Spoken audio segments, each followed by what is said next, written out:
तो अभी जैसे तुम लोग का लास्ट कहाँ तक हुआ, फ्रंट एंड, बैक एंड और डेटाबेस, है ना। तो फ्रंट एंड में हम लोगों ने ऑलरेडी देख लिया HTML, CSS और इसका एक फ्रेमवर्क है क्या, बूटस्ट्रैप, उसको भी हम लोगों ने देखा, ठीक है। तो HTML, CSS और बूटस्ट्रैप के एक्सपीरियंस के साथ हम एक लेआउट अब डिजाइन कर रहे हैं, है ना। एक बेसिक लेआउट फ्रंट एंड का हम आराम से डिजाइन कर लेंगे, यहाँ तक कोई दिक्कत किसी को नहीं। अब बात आ रही है बैकएंड का और डेटाबेस का। तो जैसे इससे पहले हम लोगों ने डिस्कस किया था कि बैकएंड पार्ट पे और डेटाबेस पे काम करने के लिए हमें कुछ बैकएंड टूल्स का ज़रूरत पड़ेगा, है ना। हम बैकएंड पार्ट पे कौन से लैंग्वेज को इस्तेमाल करेंगे और डेटाबेस के लिए हम कौन से लैंग्वेज को इस्तेमाल करेंगे, वो हम लोगों ने देखा था। जैसे कि बैकएंड पार्ट पे हम लोगों ने यहाँ पे देखा था कि PHP देखेंगे, और PHP का एक फ्रेमवर्क है CI, जिसको बोलते हैं कोड इग्नाइटर। जैसे यहाँ पे CSS का एक फ्रेमवर्क था बूटस्ट्रैप, है ना, उसी तरीके से यहाँ पे PHP का, यानी कि इस फ्रंट एंड का एक फ्रेमवर्क था बूटस्ट्रैप, जो इसके काम को आसान करता था ना। तो उसी तरीके से ये PHP का एक फ्रेमवर्क है CI, जिसको बोलते हैं कोड इग्नाइटर, है ना। और ये क्या करता है, MVC पैटर्न पे काम करता है। किस पे काम करता है, MVC पैटर्न पे, मॉडल व्यू कंट्रोलर। यानी कि जब ये हमने सीखा और फिर इसको सीखा तो ये काम को आसान कर रहा था, थोड़ा सा अट्रैक्टिव बना रहा था, सिक्योर बना रहा था, फ्लेक्सिबल बना रहा था, फास्ट काम कर रहा था, है ना।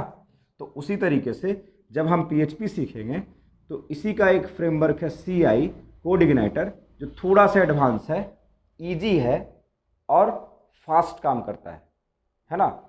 तो ये बैकएंड पार्ट पे काम करेगा। उसके बाद हमारा क्या है, डेटाबेस। डेटाबेस में हम लोगों ने देखा कि एक MySQL सर्वर, जो MariaDB नाम का एक डेटाबेस को सपोर्ट कर रहा है ना।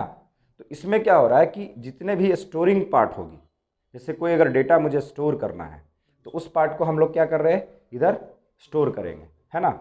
लेकिन उससे पहले हम लोगों को क्या देखना था कि इसका कोड अगर हम लिखेंगे या फिर इसका कुछ कोड लिखेंगे तो वो नोटपैड पे जब हम लिखेंगे या किसी विजुअल स्टूडियो को एडिटर में लिखेंगे तो वो एग्जीक्यूट ही नहीं करेगा, करेगा, ये काम कर लेता था। क्यों कर लेता था, क्योंकि ये क्लाइंट साइड स्क्रिप्टिंग लैंग्वेज है। मैंने लैंग्वेजेज बताया कि हमारी जो इंडस्ट्री है कितने तरह के लैंग्वेजेज को सपोर्ट करती है। तो मोटा मोटी मैंने बताया था कितने तरह की लैंग्वेजेस थी, हाई लेवल और लो लेवल। हाई लेवल में कौन कौन सा था,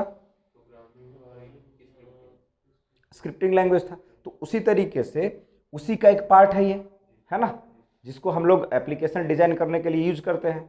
तो ये क्लाइंट साइड था। तो मैंने बताया था कि स्क्रिप्टिंग के भी दो पार्ट्स हो जाते हैं, एक क्लाइंट साइड स्क्रिप्टिंग लैंग्वेज और एक सर्वर साइड स्क्रिप्टिंग लैंग्वेज।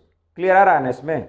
तो क्लाइंट साइड स्क्रिप्टिंग लैंग्वेज और सर्वर साइड स्क्रिप्टिंग लैंग्वेज दोनों है, जो दो तरीके से हम लोग इस्तेमाल करते हैं। बैकएंड को डिजाइन करने के लिए हम लोग सर्वर साइड का इस्तेमाल करते हैं और फ्रंट एंड को डिजाइन करने के लिए हम लोग क्लाइंट साइड का इस्तेमाल करते हैं। ये तो हमारा क्लाइंट साइड था। वहां पे हमने ये भी समझ लिया था कि क्लाइंट किसको बोलते हैं और सर्वर किसको बोलते हैं, राइट। ये समझा था ना हम लोगों ने, क्या किसको बोलते हैं क्लाइंट।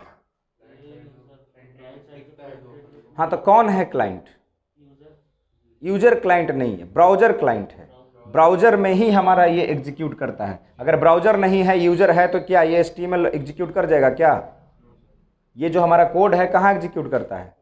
तो हमने क्या बताया था कि जिस लैंग्वेज का कोड हमारा ब्राउजर में एग्जीक्यूट करता है, क्लाइंट साइड पे एग्जीक्यूट करता है, उसको हम लोग क्लाइंट साइड स्क्रिप्टिंग लैंग्वेज बोलते हैं, है ना। बात समझ में आ रही है। तो ये इसको एग्जीक्यूट करने के लिए किसकी जरूरत होती थी हमें, ब्राउजर की। तो ब्राउजर अपने पास था, नोटपैड में लिखते थे, ब्राउजर में एग्जीक्यूट करवाते थे। लेकिन क्या इसके कोड को लिख के ब्राउजर में एग्जीक्यूट करवा सकते हैं क्या, नहीं। इसके कोड को, PHP के कोड को, कोड इग्नाइटर के कोड को, MySQL के कोड को लिख के नोटपैड में ब्राउजर में एग्जीक्यूट करवा सकते हैं, क्यों नहीं करवा सकते हैं। सर्वर साइड है तो क्या हो गया, हाँ, ये चीज तो बहुत अच्छे तरीके से मैंने बता दिया है, क्या नहीं समझ में आ रहा है।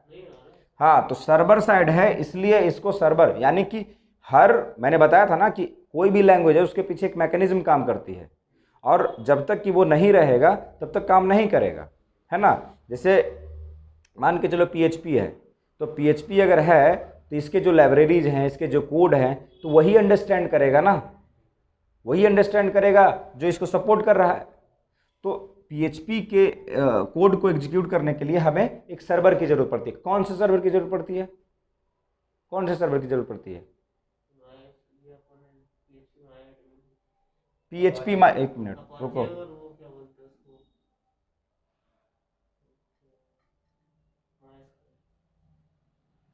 इसके कोड को एग्जीक्यूट कराने के लिए कौन से सर्वर की जरूरत पड़ेगी? तो इंटरव्यू में ऐसे ही बोलोगे कि सर अपन जो उधर इन्फो कोड में डाउनलोड करवाया था ना, वही वही सर्वर करेंगे एग्जीक्यूट। तो उसको क्या पता कि इन्फो कोड में कौन सा सर्वर इंस्टॉल करवाया था? हजारों तरह के सर्वर होते हैं, ऐसे बोलोगे? हाँ, अगर कोई पूछा कि पीएचपी के कोड को अगर आप एग्जीक्यूट करवा रहे हैं तो कौन सा सर्वर में करवाना है, कौन से सर्वर में आप करवा रहे हैं, तो बोलना पड़ेगा ना कि हाँ सर मैंने काम किया था तो ये सर्वर था, हमने इस सर्वर में करवाया एग्जीक्यूट। कौन से सर्वर में? हम बताएं? हम तो बता ही दिए हैं, नहीं बताए हैं? बताएं कि नहीं बताए हैं? बताइए आप जी। अपाचे। अब अपाचे कौन सा सर्वर है? अपाचे को कौन सा सर्वर बोलेंगे? नहीं, पीएचपी का सर्वर ऐसे बोलेंगे। इसको बोलते हैं वेब सर्वर। क्या बोलते हैं? ये नहीं बताया है कि हमें दो चीज़ की ज़रूरत पड़ती है, इतने अच्छे से तो बताया है कि एक वेब सर्वर की ज़रूरत पड़ेगी और एक डेटाबेस सर्वर की ज़रूरत पड़ेगी। एग्जाम्पल लेके तो बताया था। तो वेब सर्वर और डेटाबेस सर्वर, वेब सर्वर की जरूरत क्यों पड़ेगी? क्योंकि पीएचपी के कोड को एग्जीक्यूट करना है। और डेटाबेस सर्वर की क्यों जरूरत पड़ेगी? क्योंकि माईएसक्यूएल के कोड को एग्जीक्यूट करना है, राइट। तो अब पूछेगा कि वेब सर्वर और डेटा सर्वर, तो वेब सर्वर और डेटाबेस सर्वर में भी हमें स्पेसिफिक बताना पड़ेगा कि वेब सर्वर में तुम कौन सा सर्वर यूज कर रहे हो भाई। तो वेब सर्वर में हम कौन सा यूज कर रहे हैं? अपाचे। और डेटाबेस सर्वर में हम कौन सा यूज कर रहे हैं? माईएसक्यूएल। क्लियर हो रहा है अब? हाँ, ये सारी चीज़ तो बता ही दिया, आगे बढ़े तभी तो काम कर रहे हो ना। हम तो आगे बढ़ने के लिए यहाँ पे आए थे, लेकिन अभी तो ये चलो एक रिकैप बता दिया। बार बार मैं बोलता हूँ कि दिक्कत होता है पूछ लिया करो, कंफ्यूज मत रहा करो। उस दिन भी तो पूछा कि दिक्कत है तो बताओ, तो बोला नहीं दिक्कत है, उसके सहारे चलते हो। इंटरव्यू में वही तुम्हारे लिए जवाब देगा। कहाँ तो बताए, कहाँ तुम नहीं, हम ही को बोल रहे हो फिर से बता दीजिए। तो आज जो बोल रहे हो उसी दिन बता देते। नहीं, कभी भी इसमें कोई डाउट नहीं रखना, क्योंकि ये बहुत इंपॉर्टेंट पार्ट है ना। एक बार नहीं तो समझ में तो आ ही जाएगा, कोई बड़ा चीज़ नहीं है। हो सकता है किसी मिस्टेक हो रहा है, हो जा रहा है ना। देखो, तो अभी ये तो समझ में आ गया। अब बात यहाँ पे आ रही है कि डेटाबेस, जैसे बैकएंड की बात आ रही है, राइट, और फिर किसकी बात आ रही है? डेटाबेस की। तो ये दोनों तो हम लोगों ने इंस्टॉल कर ही लिया ना। इसके लिए हम लोगों ने जैम्प नाम का एक सॉफ्टवेयर इंस्टॉल किया, जिसमें हमें अपाचे भी मिल गया और क्या मिल गया? माईएसक्यूएल, दोनों मिल गया। तो डेटाबेस पे भी प्रैक्टिस करना पड़ रहा है और बैकएंड को भी हमें सीखना पड़ रहा है। तो डेटाबेस पे हम लोगों ने क्या किया? सीखा उसको, डेटाबेस को कैसे, कि एक्चुअली में डेटाबेस का स्ट्रक्चर कैसे होता है ना, कि डेटाबेस कैसा बिहेव करता है, कैसे उसके फ्लो होते हैं। तो मैंने बताया ना कि एक डेटाबेस डीबीएस, हमारे पास एक डीबीएस है जिसको बोलते हैं डेटाबेस सर्वर।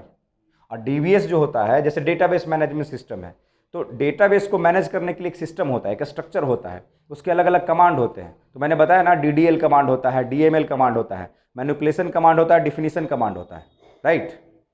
तो अब जैसे डीबीएस है, तो इस डीबीएस में इसका एग्जाम्पल लेके बताया था, जैसे कि मान के चलिए पूरी बिल्डिंग को डीबीएस मान लो। इस पूरी बिल्डिंग में अलग अलग कंपनियां हैं, उसको एक डेटाबेस मान लो, है ना। और उस कंपनियों में अगर अलग अलग डिपार्टमेंट्स हैं तो उसको टेबल मान लो। और उस डिपार्टमेंट के कुछ पैरामीटर्स हैं तो उसको तुम कॉलम मान लो, और उसमें जो डेटा इंसर्ट हो रहा है उसको रो मान लो। ऐसा बताया था ना। जैसे कि अगर ये डीबीएस है ना, मान के चलो हमारा डीबीएस कौन है अभी? माईएसक्यूएल। इसके अंदर हमारे पास बहुत सारे क्या आते हैं? डेटाबेस आते हैं, है ना। डीबीएस है ना, जैसे तुम खोलते हो पीएचपी माई एडमिन, तो एक स्क्रीन खुलता है ना, उधर राइट हैंड साइड में लिखा हुआ रहता है डेटाबेस सर्वर। तो ये जो डीबीएस है उसके अंदर हम क्या बनाते हैं, डेटाबेस बनाते हैं ना database, D1 D2 D3 D4 multiple बना सकते हैं। उसके बाद फिर क्या होता है यहाँ पे कि एक डेटाबेस के अंदर हम मल्टीपल टेबल बनाते हैं, है ना। एक डेटाबेस के अंदर हम क्या करते हैं, मल्टीपल टेबल बनाते हैं। अब एक टेबल के अंदर हम क्या करते हैं, मल्टीपल कॉलम और मल्टीपल रो क्रिएट करते हैं। कॉलम तो हम बनाते हैं टेबल बनाते समय, और ये रो जो है हम जब डेटा इंसर्ट करते हैं तो रो इंसर्ट होता चला जाता है। ये एक स्ट्रक्चर है, इससे हम समझते हैं कि हमारा डेटाबेस कैसे फ्लो करता है। अगर इसकी समझ नहीं होगी तो हम कोड लिख पाएंगे अच्छे से, अगर इसकी समझ नहीं होगी तो हम प्रोजेक्ट बना पाएंगे अच्छे से, नहीं बना पाएंगे ना। इसकी समझ बहुत ज़रूरी है ना। नहीं अगर समझ में आएगा कि डेटाबेस कैसा होता है, टेबल के अंदर डेटाबेस होता है कि डेटाबेस के अंदर टेबल होता है, कॉलम के अंदर टेबल होता है कि टेबल के अंदर कॉलम होता है, अगर ये हमें कुछ इल्म ही नहीं है, कुछ पता ही नहीं है, तो हम कैसे चीज़ों को लिखेंगे, कैसे चीज़ों को ऑपरेट करेंगे। तो ये अगर कोई हमें समझा देता है, तो अगर इसकी समझ हमें हो जाती है, फिर इसके डीप लेवल पे हम समझते हैं कि डेटाबेस को कैसे लिखेंगे, कैसे उसको बनाएंगे, कैसे डिलीट करेंगे, कैसे ऑपरेट करेंगे, है ना। किसी भी पाथ पे जाने से पहले हम उस पाथ का पैरामीटर, उसके पाथ के फ्लो को समझते हैं। नहीं, जैसे कहीं से कहीं हमको ट्रेवल करना है तो सबसे पहले हम उसके बारे में जानकारी लेते हैं। नहीं, जैसे तुमको अगर वहाँ भोपाल से यहाँ पे आना था तो तुमने हमसे पूछा कैसे आएंगे सर, क्या, तो सिंपल एक बात थी कि वहाँ से एक ट्रेन आती है, यहाँ से ट्रेन पकड़ के तुम इधर आ जाओ, इधर आओगे तो तुमको कोई प्रॉब्लम नहीं होगा, उधर ऑटो लेके तुम वहाँ चले जाओगे, कोई तुमको इंस्ट्रक्शन देने वाला रहेगा, वो इंस्ट्रक्शन दे देगा तुमको, तो ईजी हो गई तुम्हारे लिए चीज़ें। लेकिन अगर एकदम ब्लाइंडली बोलता आ जाओ, ना एड्रेस पता है, ना कुछ भी पता है, ना कोई सपोर्ट करने वाला है, कुछ भी करने वाला नहीं है, अब क्या होगा, ब्लैंक हो जाओगे, भटकते रह जाओगे। तो उसी तरीके से अगर ये पूरा चार्ट तुम्हारे दिमाग में बन गया और फिर धीरे धीरे स्लोली अगर तुमको कोई बता रहा है तो एक एक चीज़ को तुम समझते चले जाओगे। क्लियर है ना स्ट्रक्चर, बात पकड़ में आ रही है। हाँ, तो अब देखो यहां तक तो हमारा क्लियर है। अब इसी में हम लोगों ने आगे काम किया, इसमें हम लोगों ने आगे क्या काम किया, हम लोगों ने ये किया कि कैसे डेटाबेस क्रिएट करते हैं। अब दो तरीके से हम लोगों ने काम किया है, एक मैनुअल तरीके से, है ना, और दूसरा क्यूरी सिंटेक्स जिसको बोलते हैं। सिंटेक्स आप बोलिए, क्यूरी बोलिए, कमांड बोलिए, कुछ भी आप बोल सकते हैं, है ना। सिंटेक्स लिखा आपने, एक क्यूरी लिखा, किसका क्यूरी लिखा आपने, MySQL का। तो पहले तो आपने मैनुअल काम किया। मैनुअल काम करने के लिए आपने क्या किया, PHP my मतलब local host /PHP my admin करके ब्राउज़र में जब आपने इसको एंटर किया एड्रेस बार में, तो आपके पास एक डेटाबेस सर्वर का पैनल ओपन हो गया, है ना।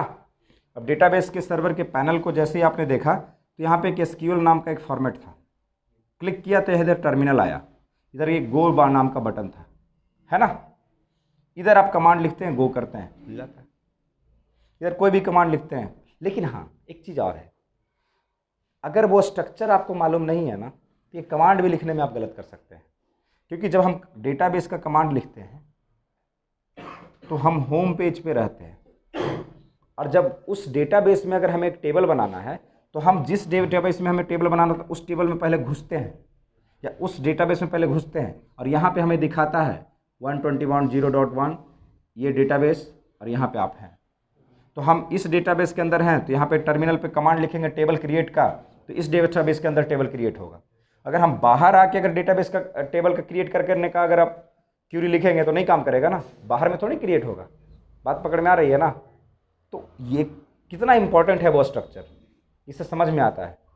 तो यहाँ पे आप कमांड लिख के क्या करते हैं, सारा ऑपरेशन कर लेते हैं, जो तो कि मैंने बताया ही, डेटाबेस क्रिएट करना है, डेटाबेस डिलीट करना है, डेटाबेस मॉडिफाई करना है, और उसके अंदर टेबल बनाना है, उसके अंदर वैल्यू को इंसर्ट करना है, फिर वैल्यू को मॉडिफाई करना, सब कर लिया।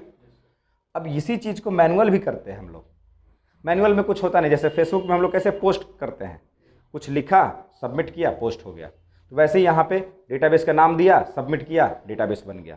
इजी है। थोड़ा सा ये दिमाग में रखना पड़ता है, कोड को, कॉमा को, सिंगल कोड को, है ना। लेकिन मैनुअल वाले में कुछ नहीं रखना पड़ता है, वो सीधा सीधा वहाँ दिखता रहता है, क्रिएट टेबल, तो टेबल का नाम दिया, कितने नंबर ऑफ कॉलम चाहिए पूछता है, सबमिट करते हैं, रेडी कर देता है।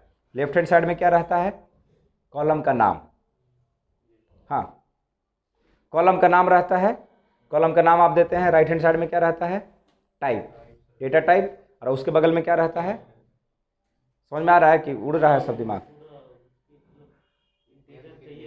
हाँ, तो उसी को डेटा टाइप बोलेंगे, और बगल में जो रहता है लेंथ दे देते हैं, सबमिट करते हैं और काम हो जाता है। क्लियर है ना?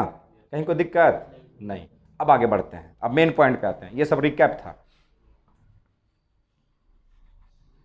यहां तक कोई दिक्कत समझने में, किसी तरह का परेशानी नहीं? अब देखिए, तो बात अब यहां से आगे इस पे बढ़ेगी कि हमने तो डेटाबेस बना लिया। अगर मैं आपको बोलूं कि मुझे एक डेटाबेस बना के उसके अंदर एक टेबल बनाइए, और टेबल में मुझे 4 कॉलम बना दीजिए, name, mobile number, email ID, password, कोई दिक्कत होगा आपको करने में? बताइए। कैसे भी कर दीजिए, आप मैनुअल ही कर दीजिए, मैनुअल करने में कोई तकलीफ है? कोई दिक्कत, फटाक से कर देंगे, चुटकी का खेल आपके लिए। मैं बोलूँगा एक डेटाबेस, और मैं ये भी बता दूंगा आपको कि डेटाबेस का नाम होगा इन्फो कोड। बोल दिया मैंने आपको, ये क्या है, डेटाबेस का नाम। ठीक, मैं बोला कि इस डेटाबेस के अंदर मुझे एक टेबल बनाइए जिसका नाम होगा टेबल का यूजर, और मैं ये भी बता दूंगा आपको कि इस यूजर के टेबल के अंदर एक कॉलम बनाइए जिसका नाम होगा यूआईडी, और मैं ये भी बता दूंगा आपको कि इस यूआईडी को ऑटो इंक्रीमेंट रखिए, और मैं ये भी बता दूंगा कि इसको प्राइमरी रखिए। कोई दिक्कत होगा? फिर मैं बोलूँगा कि एक नेम बनाइए, ये क्या है, कॉलम का नाम जो ये टेबल बनाने जा रहे हैं। फिर इसमें मैं बोल दूंगा कि इसको वैर कर रखिए, और फिर मैं ये भी बोल दूंगा कि इसको 200 रखिए। फिर मैं बोलूँगा कि मोबाइल नंबर एक रखिए, फिर मैं बोलूँगा ईमेल रखिए, और फिर मैं बोलूँगा पासवर्ड रखिए। इस तरह का अगर मैंने टास्क दे दिया, वैर कर 200, तो कितना देर लगेगा आपको? 1 मिनट में आपका ये काम हो जाएगा, कहीं कोई दिक्कत नहीं है। अब मैं ये दे दूं या इससे बड़ा भी दे दूं, कोई तकलीफ होने वाला नहीं है। ये तो एकदम पूरा 100% क्लियरिटी के साथ आ रहा है। ये भी समझ में आ रहा है कि ये क्या है, ये क्या है, ये क्या है, ये क्या है, सब समझ में आ रहा है। और धीरे धीरे इसमें और कुछ डीप लेवल की चीज़ें हैं जो जैसे जैसे हम आगे बढ़ेंगे हम समझेंगे। ठीक है ना?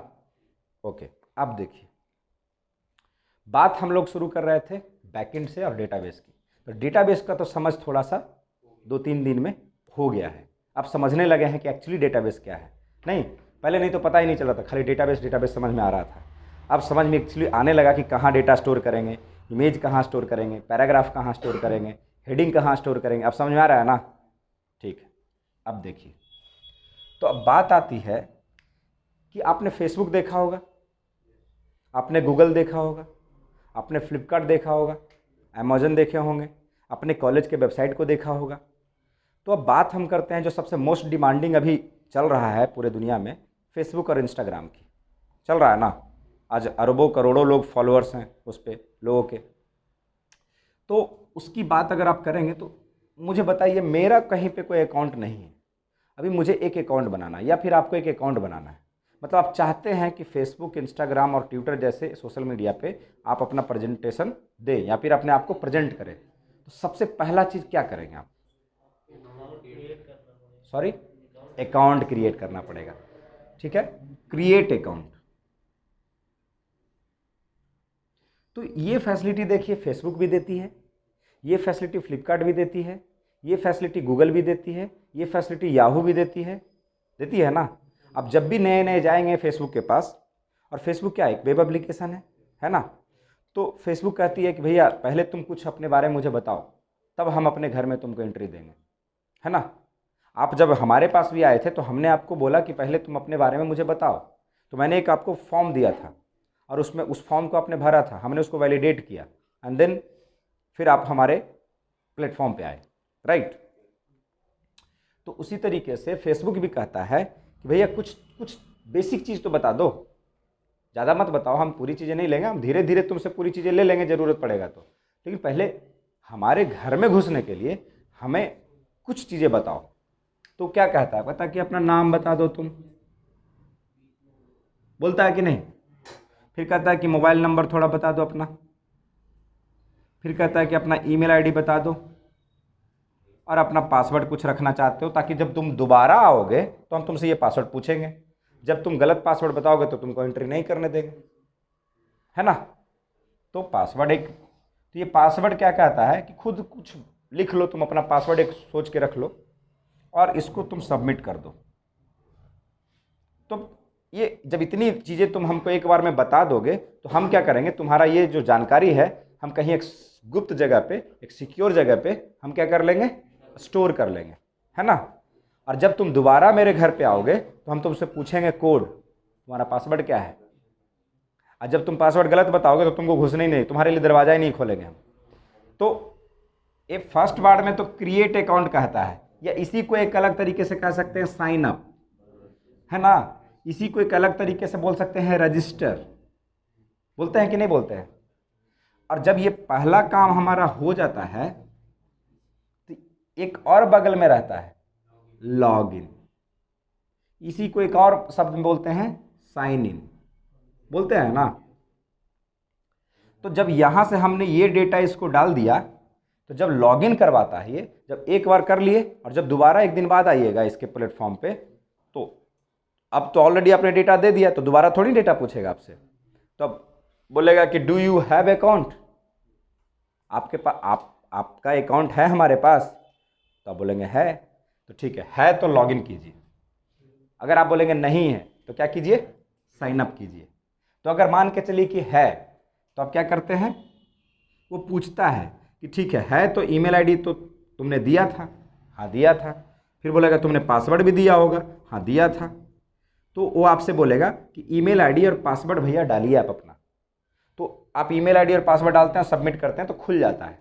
लेकिन अगर ईमेल आईडी और पासवर्ड अगर रॉन्ग होता है तो खुलता है, टाइमलाइन पे आप जाते हैं, नहीं जा पाते हैं, करेक्ट है ना। यहाँ तक तो समझ में आ रहा है आपको, बात समझ में आ रहा है कि ये चीज़ें होती है, आप करते भी हैं। अब इसके पीछे की बात को समझते हैं, बिहाइंड द सीन। ठीक है, बिहाइंड द सीन क्या होता है, name, mobile number, email ID, password आपने यहाँ पे लिख दिया, एक सबमिट बटन दबा दिया, सबमिट बटन दबा दिया, एक आपके पास पेज खुल गया, बोल रहा है भैया आप लॉगिन करो। लेकिन इसके पीछे भी तो कुछ हुआ, ये तो एक फ्रंट एंड है ना जी, इसको तो आप डिजाइन कर सकते हैं ना। ये तो मैंने सिखाया है आपको, ये भी डिजाइन कर सकते हैं आप, ये भी मैंने सिखाया है आपको। और इसके पीछे यानी कि जब ये बटन, इसमें वैल्यू आपने डाल के सबमिट किया, ये वैल्यू गया कहाँ हमारा, सोचने वाली बात है। जब आप फ्लिपकार्ट पे, अमेजन पे, याहू पे जब कुछ डेटा डाल के सबमिट करते हैं, वो जाता कहाँ है, सोचने वाली बात है, कहाँ जाता है। एग्जैक्टली यानी कि फेसबुक का भी कोई डेटाबेस है, अमेजन का भी कोई डेटाबेस है, फ्लिपकार्ट का भी कोई डेटाबेस है। और जब हमारा डेटा वो लेता है फर्स्ट टाइम, तो वो क्या करता है, कहीं जाके किसी कोने में जाके वो क्या करता है, उसको स्टोर कर लेता है। तो स्टोर कहाँ करता होगा, तो स्टोर करने वाला जो जगह है वो भी आप बनाना जानते हैं, नहीं जानते हैं। अब मान के चलिए name, mobile number, email ID, password, तो वही तो कहानी इधर है। आप ऐसा बना सकते हैं ना, तो बनाएंगे तो कैसा बन जाएगा, ऐसा बन जाएगा, ऐसा दिखेगा। ये हो गया यूआईडी। अब ऑटो इंक्रीमेंट कर देंगे तो उसको इंसर्ट करना पड़ता है, ऑटो इंक्रीमेंट करेंगे तो नहीं करना पड़ता। नेम खाली करना पड़ेगा, मोबाइल करना पड़ेगा, ईमेल करना पड़ेगा और पासवर्ड करना पड़ेगा। तो ये भाई साहब ये चार चीज़ें तो इधर से आ ही जाएगा। अगर कोई यहाँ से नेम डाला, मोबाइल नंबर डाला, ईमेल आईडी डाला, पासवर्ड डाला, सबमिट किया, ये कहाँ पहुँच जाएगा, इधर पहुँच जाएगा। फिर मान के चलिए आप भी आए, फिर आपने अपना नेम डाला, मोबाइल डाला, ईमेल डाला, पासवर्ड डाला, सबमिट किया, फिर ये पहुँच जाएगा इधर। आप आए तो आपको मिल गया यूआईडी 1, ये आया तो इसको मिल गया यूआईडी 2, हम गए तो हमको भी मिल गया कि यूआईडी 3, कोई और आया तो उसको भी मिल गया यूआईडी 4, मल्टीपल आते जाएगा, वो इंसर्ट होता चला जाएगा। ये यूआईडी मैंने बताया था ना कि यूनिक होगा। अगर मान के चलो कि इसने अपना अकाउंट डिलीट कर दिया तो ऐसा थोड़ी है, ये 2 इधर हो जाएगा, 3 इधर हो जाएगा, 4 इधर हो जाएगा, 5 इधर हो जाएगा, कभी भी 1 नहीं आएगा। समझ में आ रही है बात, ऐसा ही होता होगा ना फेसबुक में, समवट तो ऐसा ही होता होगा। हम डेटा डालते हैं, वो स्टोर कर लेता है, और फिर जब दोबारा आते हैं तो या तो मोबाइल नंबर डालते हैं या तो पासवर्ड डालते हैं तो हमें खोल देता है, और गलत बोलते हैं तो बोलता है wrong password, wrong email ID. Correct है, लॉजिक समझ में आ रहा है। बिहाइंड ऑफ सीन लॉजिक समझ में आ रहा है? तो अब देखिए आपके हाथ में क्या क्या चीज़ है। ये डिजाइन करना आपके हाथ में है, ये डिजाइन करना भी आपके हाथ में है। कहीं कोई दिक्कत हो रही है? किसी तरह का कोई प्रॉब्लम? पिक्चर एकदम पानी की तरह क्लियर है। अब एक चीज आपको दिक्कत हो रहा होगा कि सर यहां से तो हम डिजाइन कर लेंगे, लेकिन इसमें जो वैल्यू डालेगा इसको उठा क्या बोल रहा है इधर डाल देता है। ये कैसे होता है? ये कारनामा, ये जादू कहां से हो रहा है? तो अभी हम लोगों ने जो डिस्कस किया था कि एक फ्रंट एंड होगा, एक बैक एंड होगा और एक डेटाबेस होगा। तो इसका जादू तो हम लोग देख लिए, इसका भी हम लोगों ने देख लिया। अब बात इसका है, और यही तो मेन है ना? बात पकड़ में आ रही है? वही तो जादू कर रहा है, यही तो जादूगर है जो यहां से डेटा को उठा के इधर डाल रहा है। अब वही जब हम सीखेंगे ना तो ये डेटा इधर से इधर चलाएगा। ये सीख लिया, ये भी सीख लिया, सब रेडी है। अब इसके बीच में एक बैकएंड आएगा जहां पे हम कुछ कोड लिखेंगे, कुछ जादुई कोड लिखेंगे, कुछ जादुई मंत्र लिखेंगे। वही मंत्र इस डेटा को उठा के यहां पटक देगा। क्लियर हो रहा है? और ये कोड जैसे इसको सीखने में कोई तकलीफ नहीं हुआ, इसको सीखने में कोई तकलीफ हुआ, वैसे इसको सीखने में भी कोई तकलीफ नहीं होगा। और जब ये सीख जाएंगे तो आराम से चाहे फेसबुक हो, चाहे अमेजन हो, चाहे फ्लिपकार्ट हो, किसी तरह के डेटा को, कितना बड़ा भी डेटा को अब कहीं से उठा के कहीं भी फेंक सकते हैं। यूं समझ में आ रही है बात? तो अब इसको समझते हैं। ये तो हमने समझ लिया बिजनेस लॉजिक कि एक्चुअली में ये कैसे काम करता है। अब देखिए, अब पूछिएगा आप कि ठीक है सर, ये तो आपने बता दिया कि यहाँ से ऐसा करके इसके पीछे कोई कोड लिखा हुआ रहता होगा, यानी जब इसको सबमिट करते हैं तो ये डायरेक्ट इधर ना जाके इस वाले पेज को एग्जीक्यूट करता होगा, राइट? मान के चलिए ये x.php है, एग्जाम्पल ले रहे हैं। जैसे ये मेरा है signup.php, कोई दिक्कत है ऐसा लिखने में? आप HTML को खाली PHP में कन्वर्ट कर देंगे।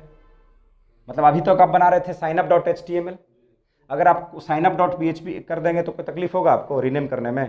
तो मान के चलिए signup.php है, ये क्या है login.php, और ये क्या हो गया x.php, और ये तो अपना उधर जाके बना ही लेंगे। कोई दिक्कत? कोई दिक्कत नहीं, ठीक है। अब देखिए, आप ये क्वेश्चन पूछिएगा कि सर मैं मान गया आपकी बात कि यहाँ पे डेटा को फिल करेगा, और डेटा फिल करने के बाद जब सबमिट करेगा तो ये ना जाके यहाँ पे ये पेज एग्जीक्यूट होगा, यही ना? आप यही समझ रहे होंगे कि सर जैसे ही ये वाला हम पेज है signup.php हमारा दिखेगा, उसमें कोई वैल्यू इंटर करेगा, सबमिट करेगा, तो बैकएंड में जाके ये वाला पेज एग्जीक्यूट होगा, और इस पेज में जो कोड है वो कोड क्या करेगा, रन करेगा, और वो कोड रन करने के बाद डेटा यहाँ से खींच के ये इधर लेके चला जाएगा, और इसको प्रोसेस करके ये डेटा को कहाँ डाल देगा, इस टेबल में डाल देगा। यही हो रहा होगा, एग्जैक्टली यही हो रहा है। तो आप पूछेंगे कि सर ये पेज कैसे लिखेंगे, ये पेज रखेंगे कहाँ? ये सभी क्वेश्चन आ रहा होगा मन में, है ना? तो हमने आपको एक स्टैंडर्ड हायरार्की बताया था। क्या स्टैंडर्ड हायरार्की बताया था? कि एक फोल्डर है, इस फोल्डर के अंदर एक इमेज, एक जेएस, एक सीएसएस, और इधर वैसे ही रहेगा, फिलहाल के लिए वैसा ही रहेगा। उसको समझने में कोई तकलीफ है? हाँ, तो दो पेज तो आपके पास था ही ना, एक पेज बढ़ जाएगा तो कौन सा बड़ा पहाड़ आ जाएगा, टूट जाएगा? अरे दो पेज तो आप बना ही रहे थे ना जी, एक पेज और उसमें ऐड कर दीजिएगा तो कौन सा बड़ा पहाड़ टूट जाएगा? कोई बड़ा बड़ा पहाड़ तो नहीं टूटेगा। हाँ, ये हो सकता है कि सर वो पेज खाली रहेगा। आप ये पूछ सकते हैं कि सर वो पेज खाली रहेगा क्या? फिलहाल तो खाली रहेगा। तो आप पूछेंगे कि उसमें लिखेंगे क्या? वही टेक्निक मैं बताऊंगा, और वो 2 मिनट का खेल है, जब मैं बता दूंगा तो काम शुरू हो जाएगा होना, है ना? ये तो ठीक है, क्लियर हो रहा है। अब अगला क्वेश्चन आपका क्या रहेगा? ठीक है सर, ये मान लिया कि चलो एक पेज बनाएंगे, आप मुझे कुछ मंत्र बताएंगे, मैं लिखूंगा, ये चला जाएगा इधर, ठीक, ओके। ये कहानी कैसे हो रहा है सर? कि ईमेल आईडी जो हम डालते हैं वही ईमेल आईडी और पासवर्ड यहाँ डालते हैं, तो ये हमको लॉगिन करके प्रोफाइल पेज पे लेके चला जाता है या रॉन्ग बताता है। ये कैसे जान जाता है कि मेरा ईमेल आईडी पासवर्ड हमने क्या डाला था? क्योंकि ये ईमेल आईडी पासवर्ड जब आप यहाँ डालते हैं ना, तो ये भाई साहब इधर जाते हैं और इनसे पूछते हैं कि देखो तो ये ईमेल आईडी पासवर्ड हमको डाला है, देखो तो तुम्हारे पास डेटा में है क्या। इसको ऐसे समझिए, मान के चलिए कि अपना ये बिल्डिंग में वहाँ पे एक गार्ड बैठा हुआ है, ठीक है, और गार्ड एक बैठा हुआ है, तो वो क्या है, उसका काम क्या है कि जितने भी ऑफिशियल बंदे हैं, कोविड प्रोटोकॉल को फॉलो करना है, और जितने भी ऑफिशियल बंदे हैं वही सिर्फ बिल्डिंग में एंट्री करेंगे। तो सबको हम लोगों ने क्या किया कि एक आईडी कार्ड दे दिया, ठीक, और वो गार्ड के पास प्री डिफाइन हमने नंबर दे दिए कि भाई साहब आपके पास ये लिस्ट है, आईडी नंबर का ये लिस्ट है, और ये फ़ोटो है, और ये नाम है। जो बंदा आता है उसका आईडी कार्ड देखिए और वहाँ लिस्ट मिलाइए, अगर उसमें उसका है तो उसको आने दीजिए, नहीं तो उसको घर भेज दीजिए। बात पकड़ में आ रही है? तो वही चीज़ तो यहाँ पे हो रहा है, यानी कि पहले हमारे पास जितने एम्प्लॉयज़ हैं इस कंपनी में, जितने लोग काम कर रहे हैं, उसका हमने एक लिस्ट बना लिया। लिस्ट कैसे बना, जब तुम आते हो तो अपना डेटा देते हो मुझे, तो उसी डेटा के अनुसार से हमने लिस्ट बना लिया, तुम्हारा नाम, तुम्हारे पापा का नाम, तुम्हारा फ़ोटो, तुम्हारा सारा कुछ, और उसका बना के हमने अपना मेन स्टाफ है गार्ड का, उसको दे दिया कि भाई ये हमारे ऑफिशियल लोग हैं, यही बिल्डिंग में इंटर करना, दूसरे लोग नहीं करना, ठीक। तो बोलेगा ठीक है सर, ये तो आपने मुझे दे दिया, मैं पकड़ूंगा कैसे, मुझे पता कैसे चलेगा। तो मैंने क्या बोला कि वो लोग जब आएगा तो उसने जो हमें डेटा दिया है उसी में से 2 डेटा इंपॉर्टेंट है, वो डेटा यूनिक है। अब जैसे मान के चलो बोलेगा कि नाम, तो बोलेगा मेरा नाम रवि है, हाँ ठीक है, उधर देखेगा रवि, हाँ है, जाओ। फिर दूसरा भी बंदा आया, उसका भी नाम बोला मेरा नाम रवि है, रवि, हाँ ठीक है, जाओ। तीसरा बंदा आया, वो उसका नाम भी रवि है, लेकिन वो इस बिल्डिंग का ऑफिशियल आदमी नहीं है, वो भी बोला मेरा नाम रवि है, वो देखेगा हाँ रवि, जाओ। तो गलत हो जाएगा, गलत हो जाएगा ना। तो हम कभी भी ऐसा चीज़ उसको नहीं देंगे जो कॉमन हो, ऐसे देंगे तो कोई भी घुस जाएगा। हम उसको ऐसा चीज़ से पकड़ने के लिए बोलेंगे जो यूनिक हो। तो हम बोलेंगे कि आईडी, हम लोग एक आईडी असाइन करते हैं, तो हम बोलेंगे ये आईडी और इसका फ़ोटो और इसका नाम तीनों मिलाओ तुम। तो वो कैसे, तो उसका आईडी कार्ड में उसका फ़ोटो, उसकी आईडी और उसका नाम तीनों रहेगा। तो उसका आईडी खींच के देखो तुम, फ़ोटो हाँ ठीक है, नाम ठीक है, आईडी हाँ ठीक है, जाओ। पता चला दूसरे कंपनी का आईडी लेके लटका के आ गया, नाम अरे मिल रहा है नाम भाई, फ़ोटो फ़ोटो नहीं मिल रहा है, आईडी नहीं मिला, जाओ जाओ जाओ। एक और दिक्कत हो सकती है, हो सकता है कि वो बंदा पहले मेरी कंपनी में काम किया होगा, है ना, तो फ़ोटो मिल जाएगा, नाम भी मिल जाएगा, आईडी कहाँ से मिलेगा, क्योंकि अब तो उसके पास मेरी आईडी है नहीं, वो किसी दूसरे कंपनी का आईडी लटकाए हुए है। तो फ़ोटो मिल जाएगा, नाम मिल जाएगा, लेकिन वो यूनिक आईडी नहीं मिलेगा। तो बात पकड़ में आ रही है कि जब ये वापस लॉगिन करवाएगा तो यूनिक चीज़ से लॉगिन करवाएगा, किससे, यूनिक आईडी से।